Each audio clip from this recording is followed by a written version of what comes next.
Milton, bonjour. Allô? Allô? Bonsoir Milton, comment ça va? Oui, bonsoir, Bélier. Alors, nous n'avons pas eu la chance de terminer la compétition. Nous avons justement le DTN en direct. Qui est-ce Oui. qui est sorti vainqueur de cette compétition interclub et le niveau de la compétition des compétiteurs? Qui est que le niveau a été vraiment très, très, très élevé. Les joueurs ont été jusque, je dirais, au top. Et pour ce qui est sûr, nous pensons que nous avons confirmé notre titre de champion d'Afrique. Alors dites-moi, lorsqu'on a un bon niveau, qu'on participe à une compétition, tout le monde sait justement qu'on a ce bon niveau-là, comment on pourrait éventuellement travailler davantage pour maintenir son niveau et aller au-delà pour d'autres compétitions?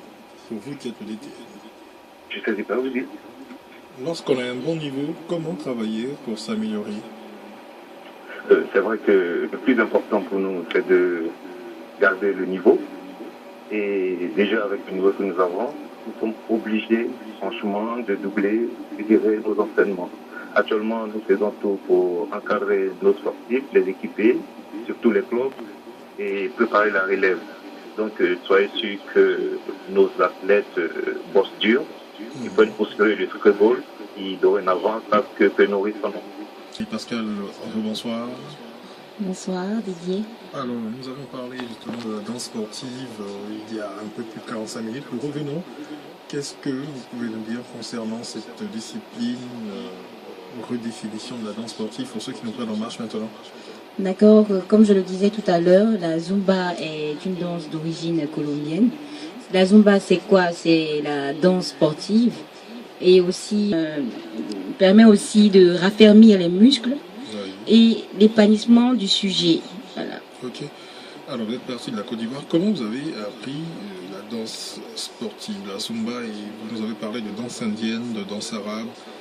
Est-ce que vous avez constamment contact avec toutes ces nationalités, ces civilisations étrangères qui sont ici? Comment vous êtes entré en contact avec tous ces peuples? Déjà, lors de mon voyage en Inde, j'étais à Bangalore. J'étais aussi à New Delhi et à Goa, donc j'ai eu à Vous êtes finir parti mes études. étudier, ou bien c'était spécialement pour la danse?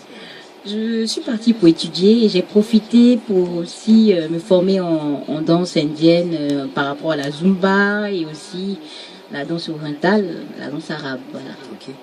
Et comment vous avez appris tout cela? Ça a été difficile, facile? Est-ce qu'il faut avoir des mouvements de souplesse et tout? Aptitude principale? Bon, apprendre la danse déjà, il faut être déjà conditionné physiquement et aussi dans la tête. Il faut avoir la volonté. Ça doit être l'inné d'abord aussi. Oui, oui, mais je dirais que oui, c'est vrai qu'on est danseur, mais on peut aussi apprendre à danser. Donc déjà, c'est plus facile pour un sujet qui est déjà conditionné, qui a les capacités physiques et qui est vraiment flexible déjà pour mieux apprendre et appréhender la danse. Donc la danse, je l'ai appris d'abord, j'ai fait le Sénégal, j'ai fait le Ghana, donc j'ai parcouru ces pays-là et j'ai eu à étudier la danse.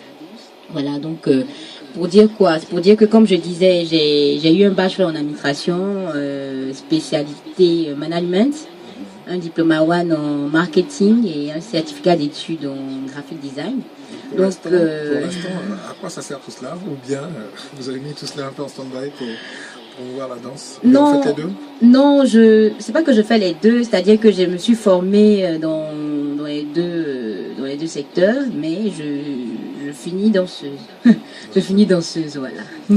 Alors, vous avez, au-delà de tout cet aspect acquis concernant les danses orientales et les danses indiennes, vous avez décidé de montrer comment en Inde on pourrait danser sur une chanson ivoirienne. Ça s'est passé comment cette aventure, cette expérience? Déjà, ça n'a pas été facile parce que c'est nouveau pour cette population, cette belle population indienne qui était vraiment très surprise déjà. Mais tout s'est très bien passé. Ils ont aimé la musique. Il faut dire que la musique ivoirienne est vraiment rythmée et elle s'adapte à tout type de population. La population. Alors, comment les apprenants se comportaient? Sur quelle chanson d'abord? Bon, c'est plus dans le style coupé-décalé déjà, donc, mais j'ai plus utilisé la musique de DJ Arafat. Voilà, donc les Indiens, ils étaient très très heureux de danser sur ce son-là, même s'ils n'y comprenaient pas. mais ils aiment beaucoup la musique comme moi, voilà, de ce chanteur. Alors combien de temps ça pourrait prendre une bonne séance de danse sportive de Zumba? Oui, normalement c'est 1 heure, mais si on veut aller au-delà de ça, c'est 1h30. 1 heure. Et si dans la même journée on veut refaire encore une autre heure ou bien 30 minutes juste?